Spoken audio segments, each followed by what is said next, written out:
Welcome to That's Good Craic. With me, Dan, Colin. How is? What's the crack? And Mick. Yo, yo, yo.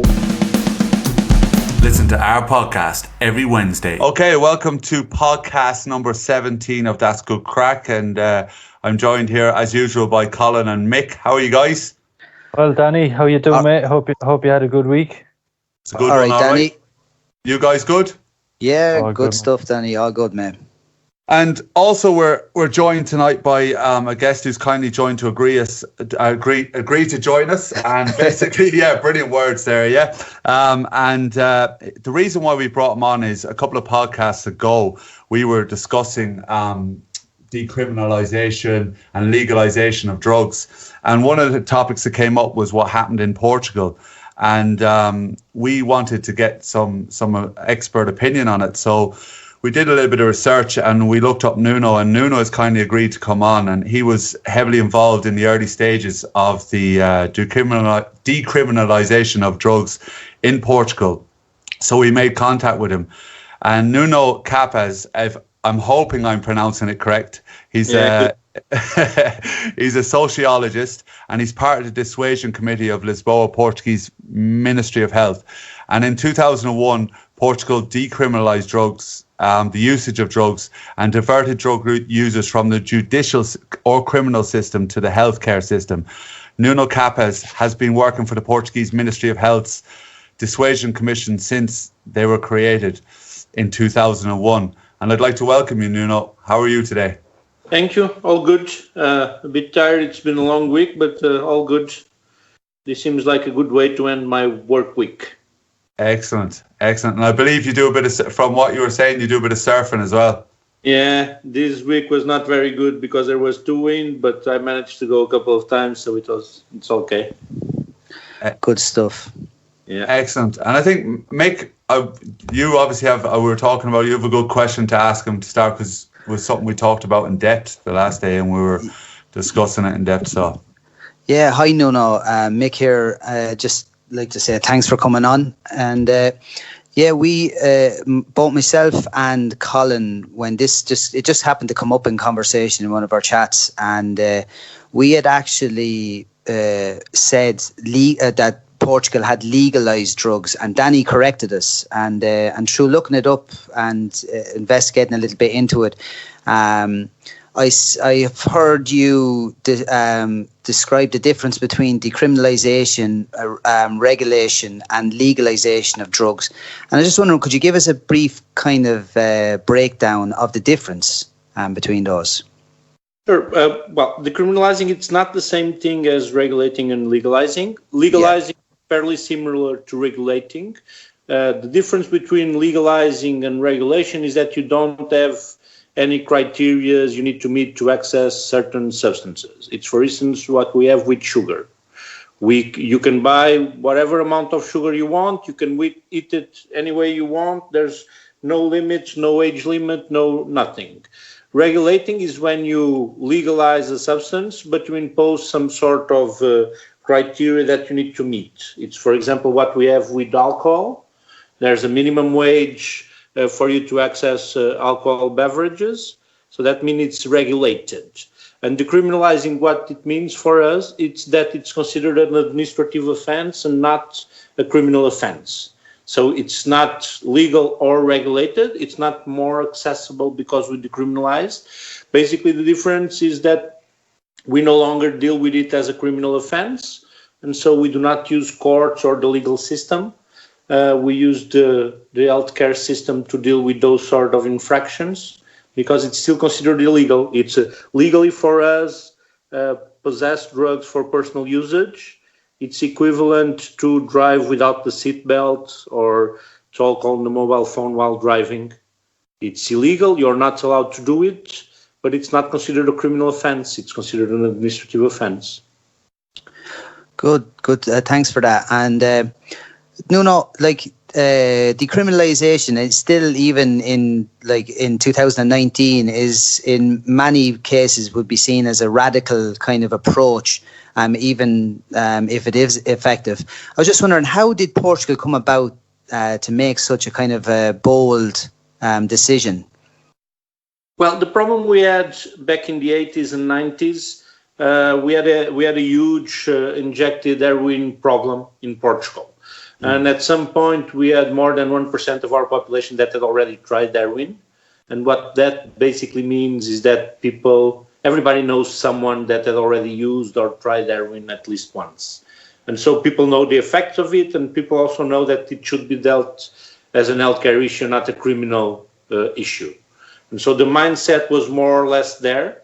And what we did in 2001 was try to find answers to avoid sending this sort of population, drug users, to court and to the judicial system. And because our legal framework allows us to create administrative authorities empowered to apply sanctions basically anywhere, we decided to create these dissuasion commissions under the Ministry of Health. And that's my job. It's where I work. I have to decide if someone is going to pay a fine or do some community service, or if we suspend the procedure because the person voluntarily accepts treatment, or if we do some sort of referral for counseling. It depends pretty much on the assessment we make of the user. Very good. And I know at the moment Portugal's level of drug use is pretty much its standards throughout, like the same as the European Union average. But at the time before you would have brought this in, was there a larger amount of users? Like, was it a more extreme problem at the time? I wouldn't say that there was a larger amount of users, but the users we have were mainly injected heroin ones, which are very harmful and very visible also, in terms, not only physically, but also socially. So we had a couple of huge open market scenes, both in Lisboa and Porto. And what that meant was that it was a very visible problem. It was a very real and effective problem, but it was also very visible. Yeah. I wouldn't say that we had much more users than the rest of Europe, but the users we had were pretty hardcore ones. Yeah. And Nuno, over the time that since it's been implemented, what are the kind of major changes that you've noticed since then in your times working with the government? Well, the major change, it's more in terms of the way people perceive the problem. Nowadays in Portugal, it's much easier for a drug addict to call an ambulance or a police officer or someone if he sees a partner overdosing, because they know they are not going to be arrested. They are not afraid of the police forces, and they are not afraid of calling an ambulance because of that. Because since it's no longer a criminal offense, they're not afraid of getting a criminal record out of that. So it increases not only the accessibility to treatment, but also the availability of the person to seek treatment and to seek help.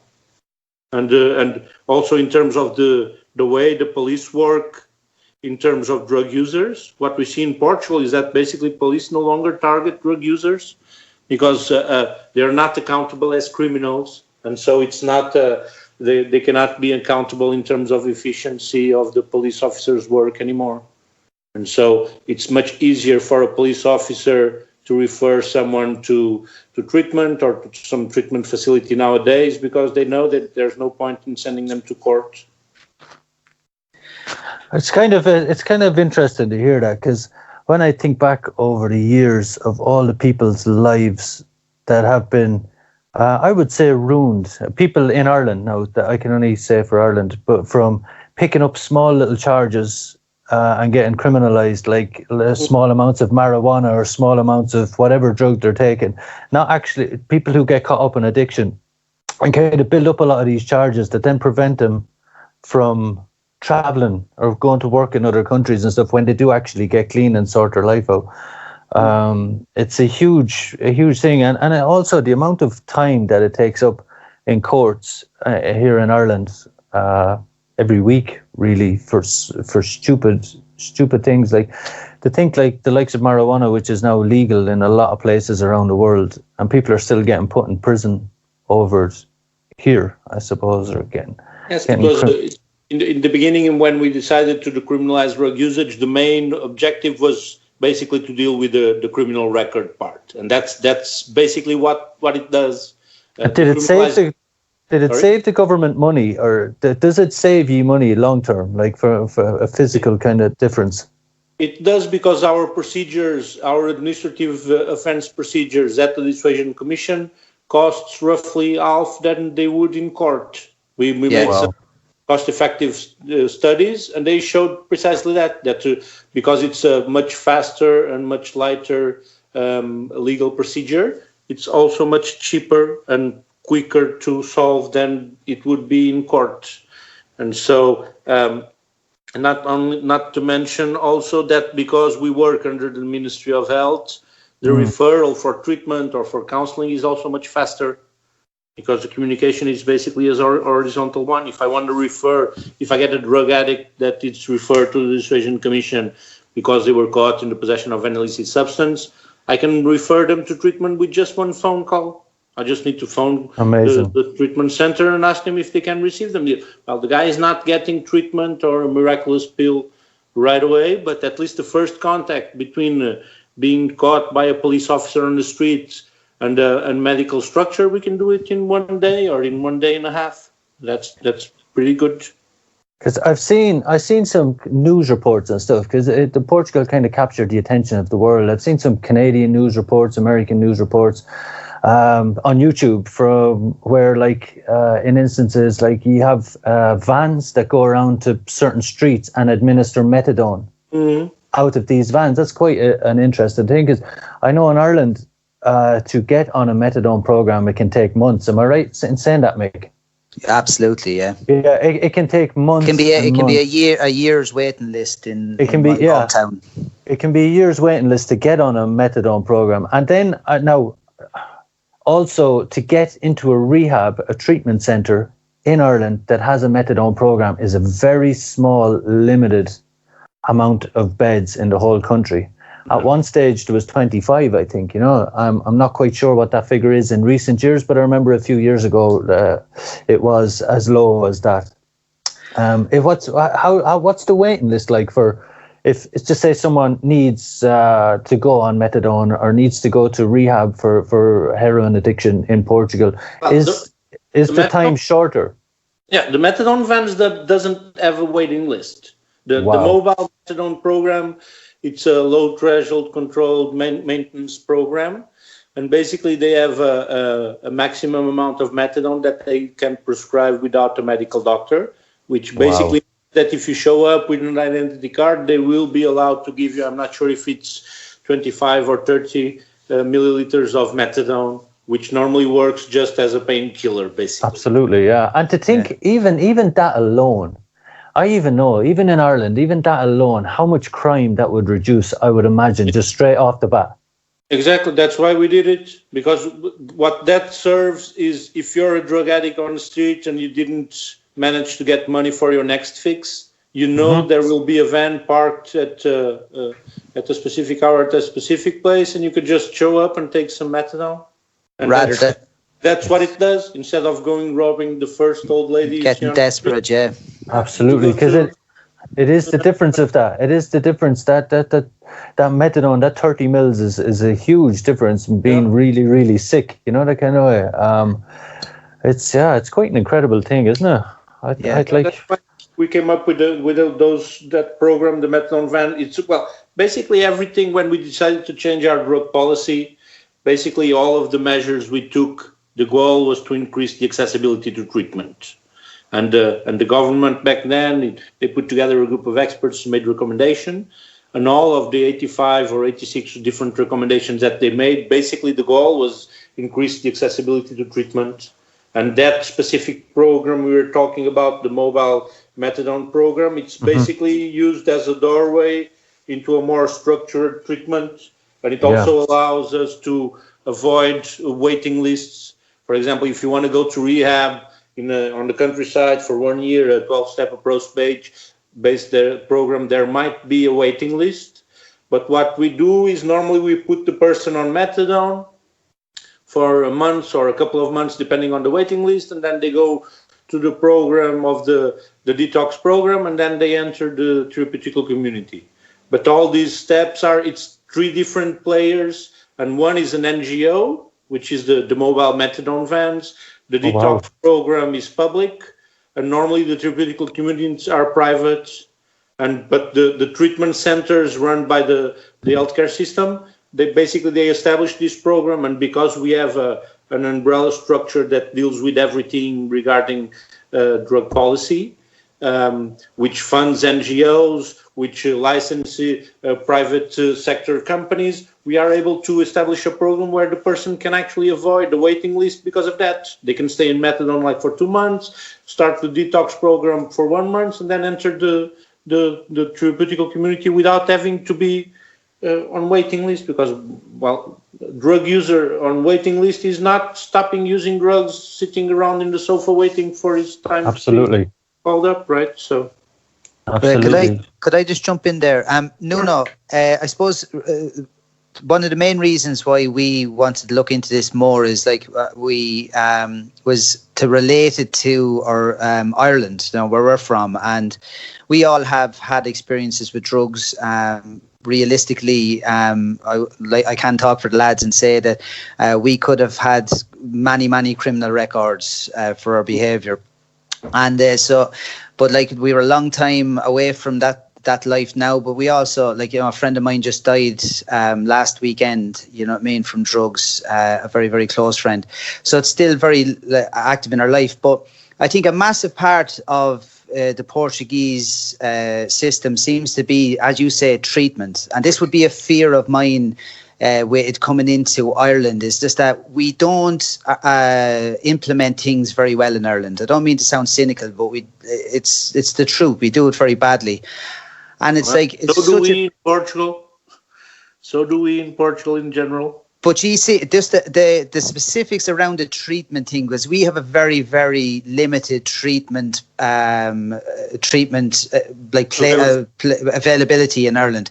And did you increase it before you brought this in, or did you open up new treatment centres before you brought in the criminalisation of it? During what happened in Portugal was, like I mentioned a little bit before, was the government decided that we should change our drug policy. Yeah. And so they asked this group of experts to make different recommendations about what we should do. And then at some point they just decided, okay, these guys are the experts, so we'll do everything they are suggesting.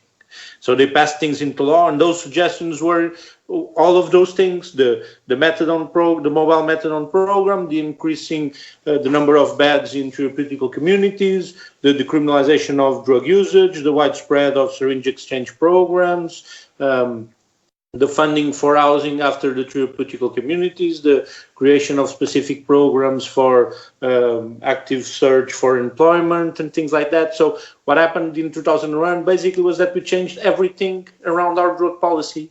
We didn't have a very structured or organized drug policy before. We had a few programs, very isolated, working on their own.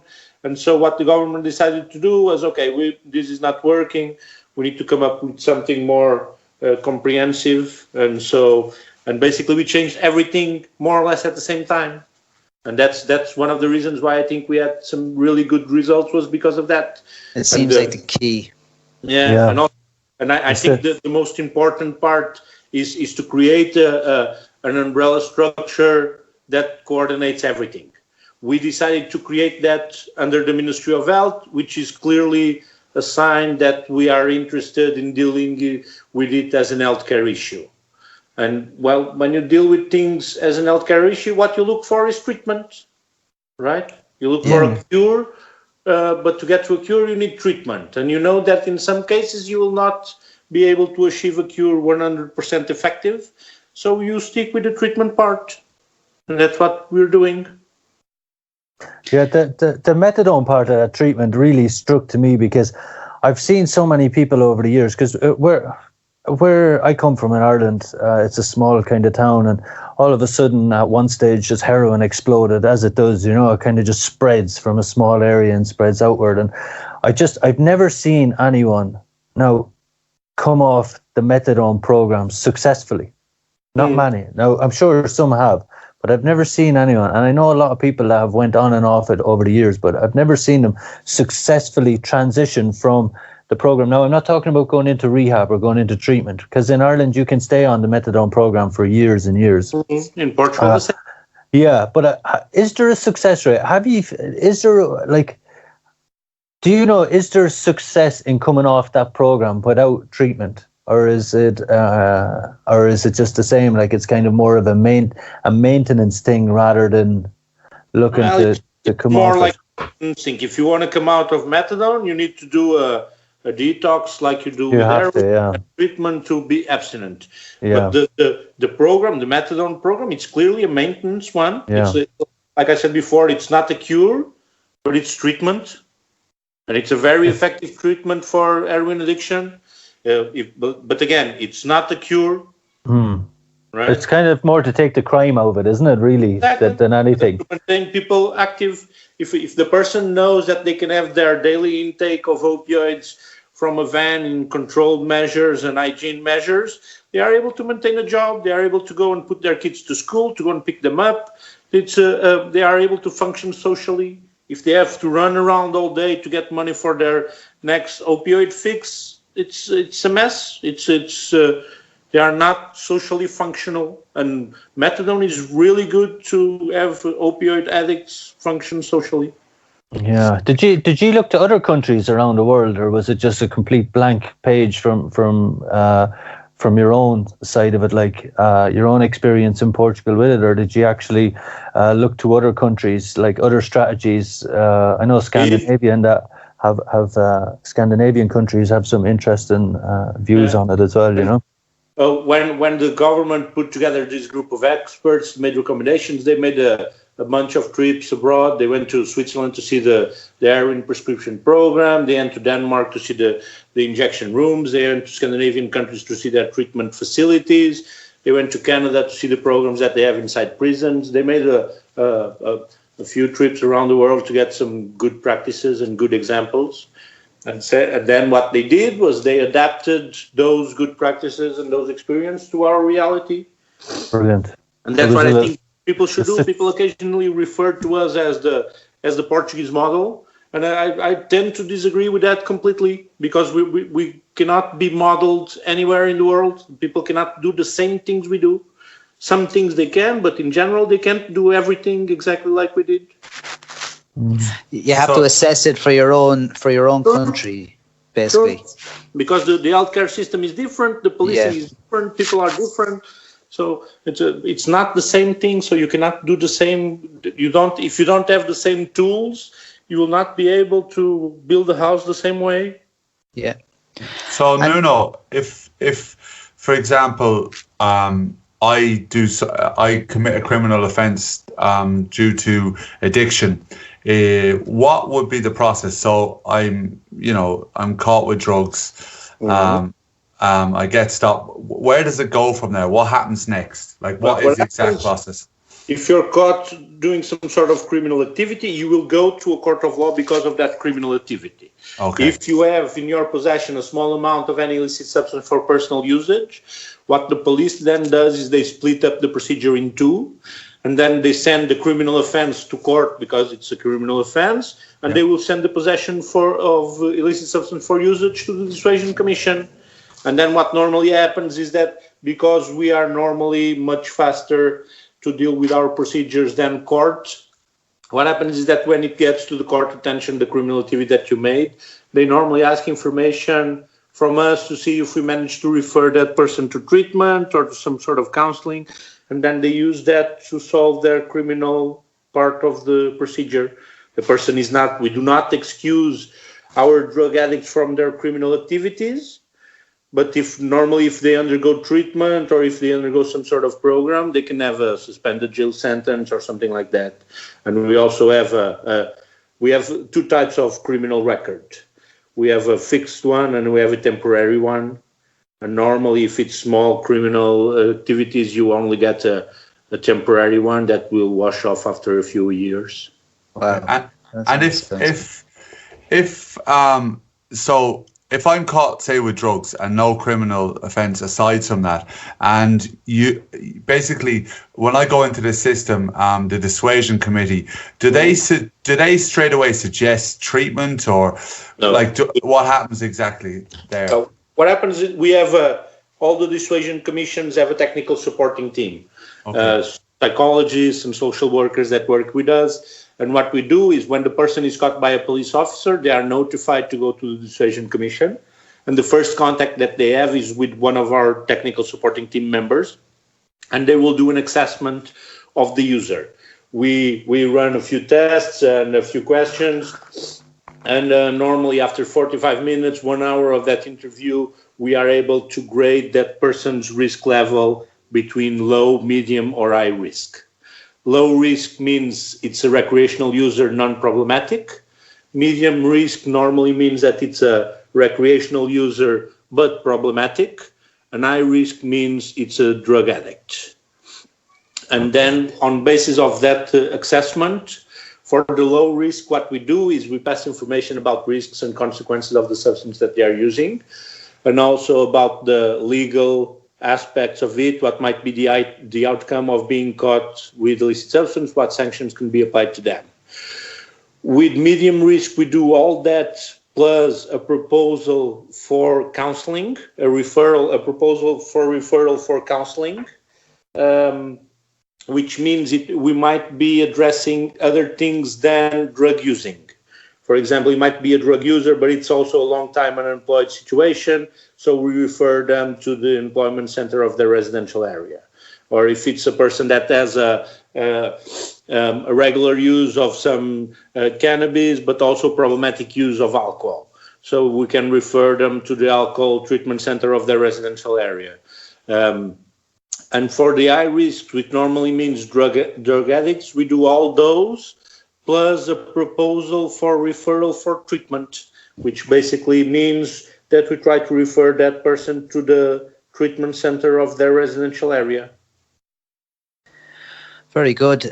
Nuno, by all accounts, it sounds like it's been a very positive thing. But I'm just wondering, because there are a lot of varying opinions in this world. In Portugal, it's 17, 18 years now that this has been implemented. Mm-hmm. At this stage, is it just an accepted part of your culture overall, or would there be a percentage of the population that maybe would like to see the drugs criminalised again? No, not really. It's normally one of the arguments I use when people ask me if I think it's a success case. Yeah. That we do not see anyone saying that we should go back to our old ways. Wow. So I would say that it's working. Yeah. And it's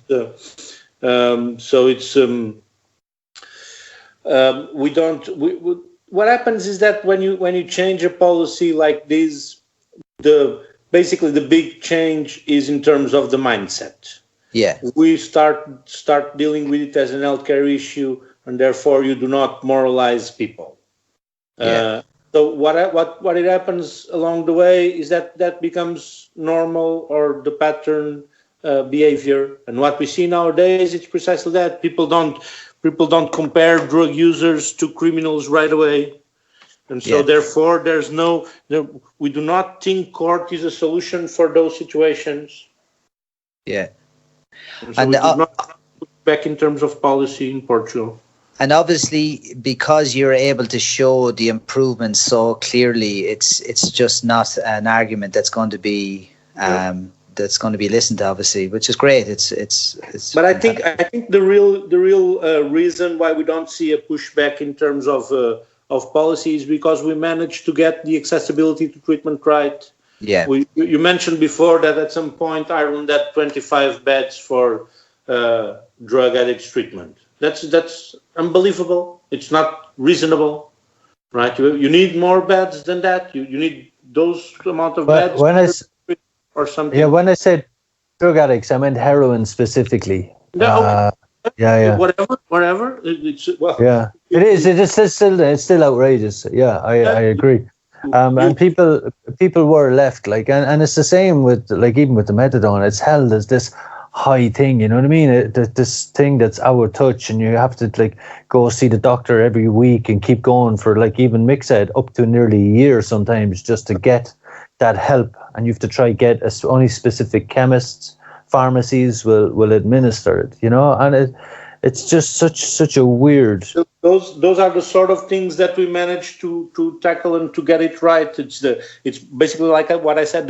The accessibility to treatment part is key in every drug policy. You can have the best prevention programs, the best harm reduction programs, but if in the end you have a drug addict that says, well, I want to go to treatment, but there's a waiting list, or I want to go to treatment, but I don't have money to pay for it, everything else will not actually be very effective or important, because the important part is to get people into treatment.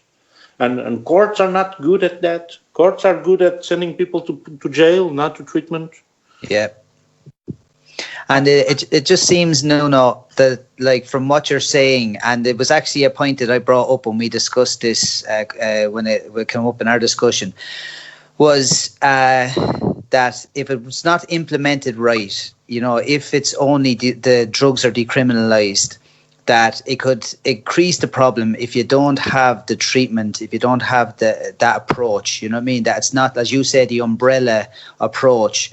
And it's an alien thing to me that politicians, I'm just saying in our country, but like thinking about how brave your politicians were to bring this in, but also that they brought it in so comprehensively, like that they brought in all the other parts of it as well. You know what I mean? It's just if you do just one part of it, I'm not sure if it would make things worse. But you will not get the good results we had if you just decriminalize drug usage. Yeah. The only problem you solve is the criminal record. Yeah. As simple as that. Just decriminalizing itself doesn't have any sort of effect in terms of accessibility, doesn't have any sort of effect in terms of treatment, doesn't have any sort of effect in terms of usage behavior or usage patterns. The only problem it solves directly, and that one it solves really well, is the criminal record. Because if you don't apply criminal sanctions, you do not give the person a criminal record. Yeah. Because I always thought they should just legalize marijuana, like, because it would cut out so much criminal records, and it would cut out so much of the court's time and financial and the money that's spent on cases over the years over marijuana. But actually just decriminalizing it sounds way easier. Like, not easier, but it's not as it's the difference between decriminalizing and legalizing, it's basically the supply side. Yeah. When we decriminalized, when we decided to change our drug policy, the only request that the government made to that group of experts was that we should maintain ourselves in the UN treaties around drug policy. Okay. Says that you cannot legalize or regulate cannabis. Well, along the way, some countries decide to do it, and they're actually not doing anything to impose the UN conventions anymore. But in 2001, that's what the government said. So legalizing or regulating was not an option for us.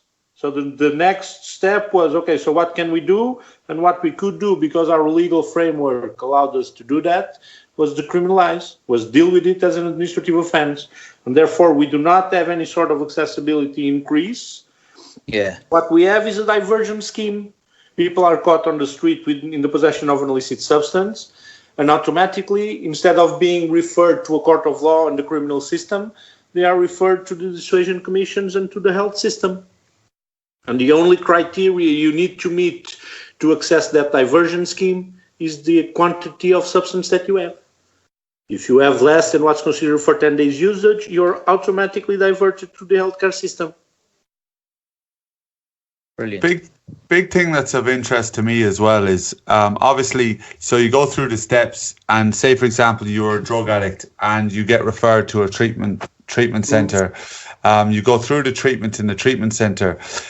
After you leave the treatment center, is there a certain level of support or aftercare provided by the government after you leave treatment to help you integrate you into society after that, once you become clean? Sure, that's why the umbrella structure under the Ministry of Health is so important. It's because everything is dealt under the same structure. It's not different ministries. If you have the treatment under the Ministry of Health, but then the housing is under Ministry of Social Affairs, and the employment is under the Ministry of Labor or the Ministry of Economics, it's a mess. Communication, it's going to be vertical, and that's a nightmare. Absolutely. It doesn't work. It takes too long. It's not, people don't talk to each other really. So paperwork going up and down ministry buildings, it's not good for drug addicts. And so what happens then is you leave the treatment center with a piece of paper where they put a stamp saying cured. But then you can't find a job, you can't find a house, you go back to your old neighborhood, you relapse automatically. And the treatment center, well, it's not their fault, right? The guy was cured when he left, right? So it's not our problem. And when you have an umbrella structure that deals with it from beginning to end, from prevention campaigns, harm reduction programs, licensing private sector, the dissuasion commissions, the housing programs, employment programs, you can actually be accountable politically for those things.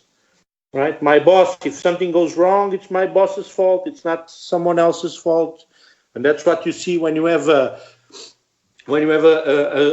drug policy that it's spread out over different ministries and different structures. That's what you see. It's no one's fault. It's always someone else's fault. The prevention guys say it's the harm reduction. The harm reduction say it's the treatment guys. The treatment guys say the fault is from the employment center, and the user is the one that keeps losing, right? It's so true, no. Yeah. Yeah, and that's the case in Ireland. That's exactly how things happen in Ireland. Is that all these different organisations they don't link up, they won't work together, you know.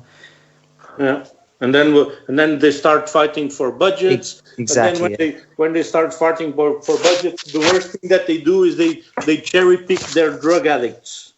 They only want the ones that can be successful, so they can prove that their program is a success. Absolutely. That's a mess. That's where when you start having diversion schemes with way too many criteria for you to access them. It's like I've seen some diversion schemes in the United States. And the criteria you need to meet, I wonder if there was anyone that could actually meet all of those criteria to be eligible for that scheme. But eventually they found someone, and eventually, yes, that only guy was a success, and therefore they had 100% success rate in their program, and that's what they're apparently looking for, and that they shouldn't do that. People shouldn't do that with drug addicts because. Drug addiction is a chronic relapsing disease, so we should live with the fact that some people will relapse. Just simple as that, and we should give them another try, and as many as they need. Brilliant. And Nuno, just out of interest, if you were to do it again, like, you know what I mean, if you had carte blanche, you could do as you wished, like, you know, from the start. Is there anything you would have done differently? If you were re-implementing this process or this system in Portugal? I wouldn't say I would do things differently. I wouldn't do anything differently, but I would increase the budget, the funding for NGOs and for reinsertion programs and for treatment centers and things like that. I think it works fairly well. I wouldn't change anything very significant because it was a very comprehensive approach. But nevertheless, it's for example, we do the assessment of the users, we assess the risk level, and then we do some sort of proposal of referral for counseling or for treatment. If I had 10 NGOs for each people I see every day, I would be a happy camper, but I don't. Occasionally, I just have one for 10, and I have to manage with that.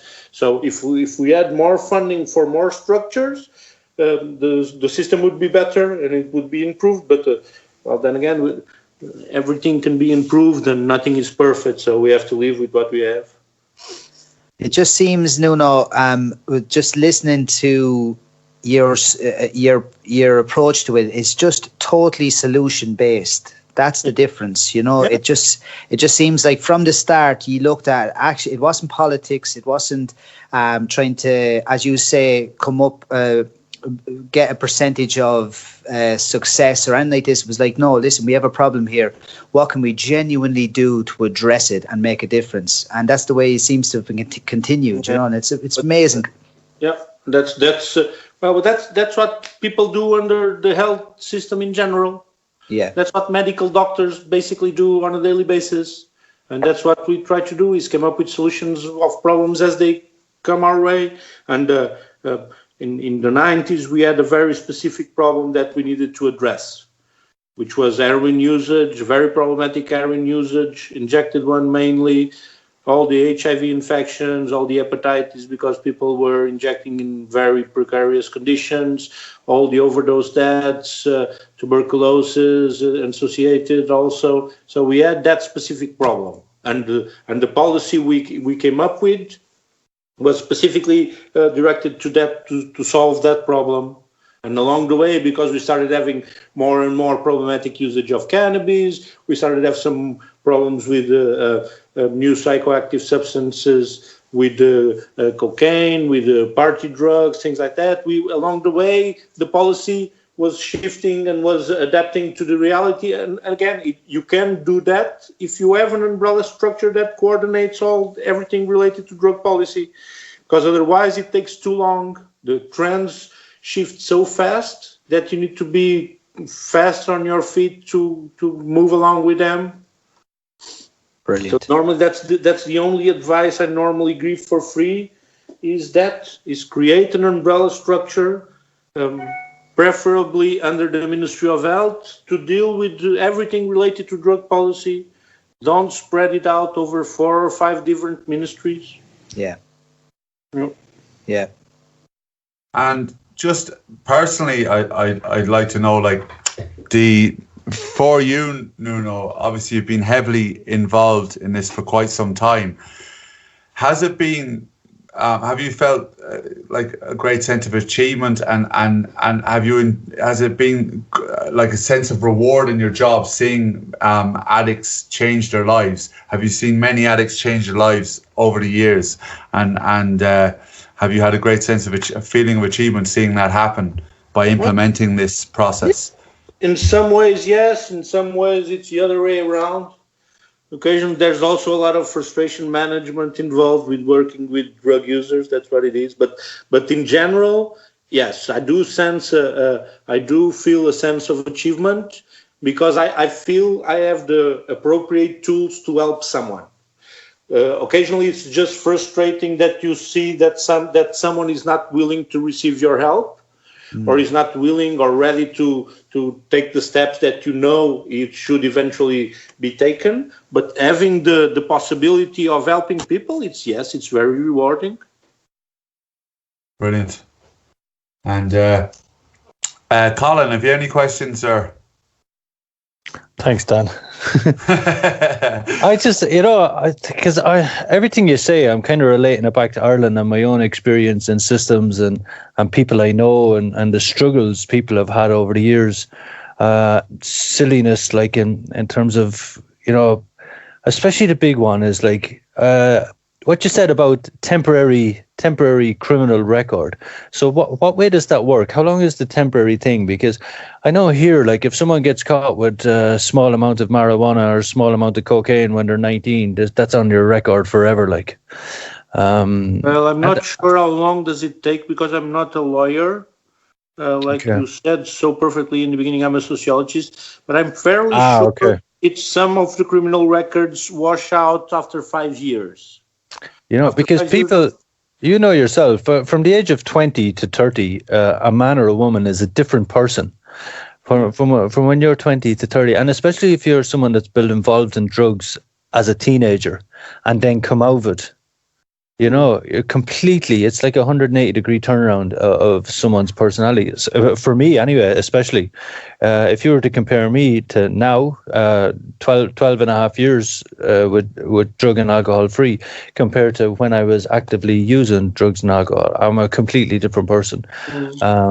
But unfortunately, if you have any experience with the court system or anything like that, that's on your thing forever, and it can prevent people from going to work in different countries. Good people, Or just visit. Prevent people from traveling, especially to the United States and stuff. Nowadays it's very difficult. So it's just the whole thing. Even I know I touched on this already, but the methadone, the problems that would solve if people just had access, because you're not giving someone 100 mils of methadone, you're giving someone 30 mils of methadone. That's just enough to take the edge off it so people can function, like you said. I've seen people take 100 milliliters, but those have to be prescribed by a medical doctor. No, I get that. No, 100%. And I've seen that here. People are on 100 mils, 120 mils, and they're zonked out their head all day. But I mean, just that ability to be able to access 30 mils of methadone on a daily basis, if you're not well, it could be the difference between, like you said, robbing an old lady or literally and that's basically the difference in it. People do crazy shit like that when they're desperate. They don't want to do it. People don't want to. People don't want to go out and rob old women or vulnerable people, or people don't want to do that. They're doing that because it's just the power of being, the sickness just kicks in, and it's just this complete and utter obsession, the mental obsession with the drugs. Because yourself, the mental obsession is the most difficult part to kind of combat. Oh yeah. You can address the physical with the physical part is easy, yeah. It's easy. You can get off heroin or crack cocaine or methamphetamine, whatever it is. You can get off these drugs. I would say, in comparison to the mental obsession, easily. You can lock some. The physical part is easy. It's the mental obsession, and that's the thing people struggle with. Is replacing the passion and that energy that you have every day for getting drugs and finding them and taking them and the whole lifestyle with it. And it's the same with I've had people tell me that we're injecting heroin. It's the ritual of using heroin. There's all these little things. It's not just okay, get you off it there physically and that's it, you're grand. You know what I mean? It's the whole mental side of it. It takes years. Yeah, like I said in the beginning, cure is not easy, but the treatment part is fairly easy. Yeah, and I think it's what we also see that changed dramatically in Portugal since you decriminalized drug usage was the mindset. We should be much more easily compared to a judge, to a medical doctor than to a judge. Exactly. Because we not moralize people. For example, if you run into the methadone vans, they will have a box there for people to exchange syringes. Brilliant. So they also know that some of the people that are on the methadone program that are also using heroin on the side, but they do not moralize them for that. They do not kick them out of the program because of that. So, and this is part of the health mindset. Yeah, even I get from you, because I know, I remember years ago, a good few years back, me and a couple of friends decided to set up a website, an information-based website about drugs. It's just so people would have some information if they wanted to access it online. And I remember going looking for funding, and we ended up with a drug task force. That's where we went to get the funding, But even the words alone, drug task force, it's much better. What did you call it? The diversion? Dissuasion Commission. Yeah, it sounds much more.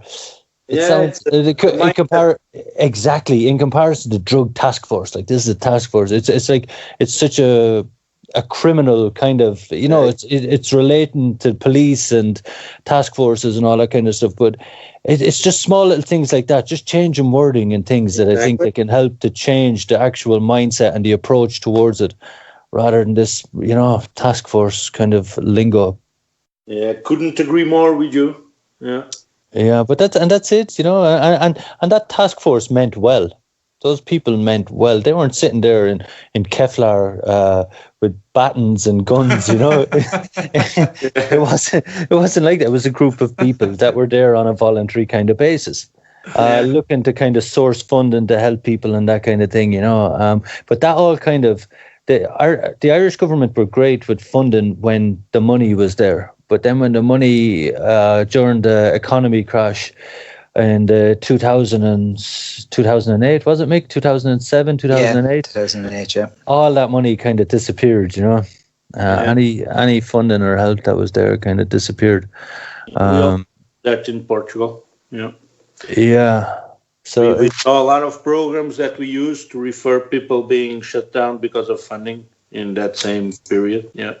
It's funny, but like what fascinates me about this whole thing is that, and I think, correct me if I'm wrong now, but ye have kind of, am I right in saying Portugal as an economy has saved money overall, or would you reckon it's so you would say that? Sure, definitely. Our procedures are cost half that they used to cost in court, and on top of that, they are much more effective. So you have saved money, heavy drug use like infections, diseases like HIV, hepatitis, all has gone down. Intravenous use of drugs has all gone down, if I'm correct from what I've seen online. Yes, and even in terms of policing, there was a lot of savings, because what happens when you decriminalize drug usage is that police officers no longer target drug users. They are not considered criminals, so they are not accountable in terms of efficiency for policing. And so what happens is that police stops targeting drug users. People are caught using or in the possession of illicit drugs, but because they were doing something else. Because for example, there's a fight in a bar and someone calls the police and they put everybody against the wall, and a couple of them has a few joints, another one has a little bit of cocaine or something like that. Or there's a transit operation and they are stopping every car for drugs and alcohol, and they come across a little bit of weed or something like that. So, but we do not see police officers going out of the police station just specifically to target drug users anymore. And that saves a lot of money and time for the police officers also. Yeah, so even from that, it makes no sense why we haven't implemented that, or why like other European countries haven't kind of looked to. I know, well, the Scandinavian countries like have some really progressive and interesting kind of approaches towards drug addiction and that. But I mean, like it just makes sense, even from a financial sense. I don't know why anyone hasn't done it if it's saving money, you know, because that's what a lot of it comes down to, really, bottom line in a lot of governments and that.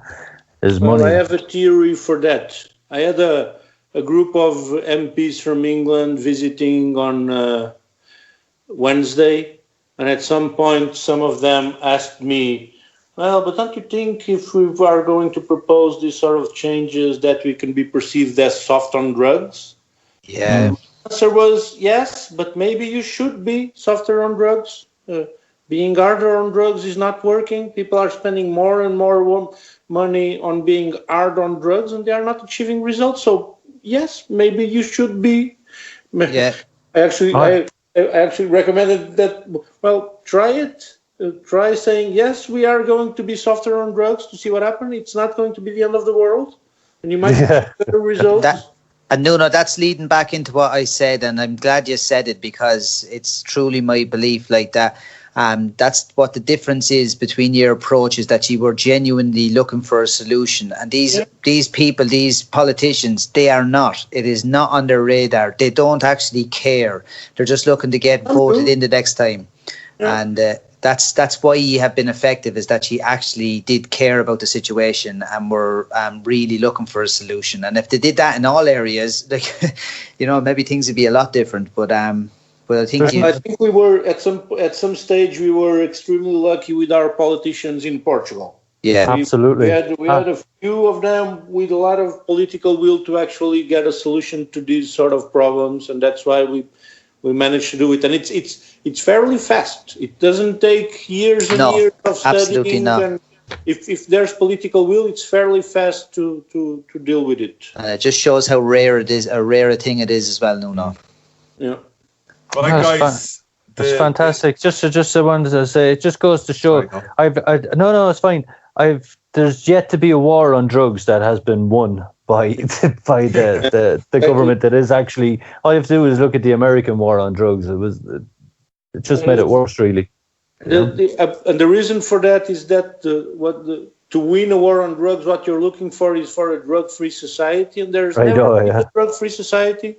There's always been drugs everywhere and anywhere, and there will be some. So it's a no-win situation, I guess.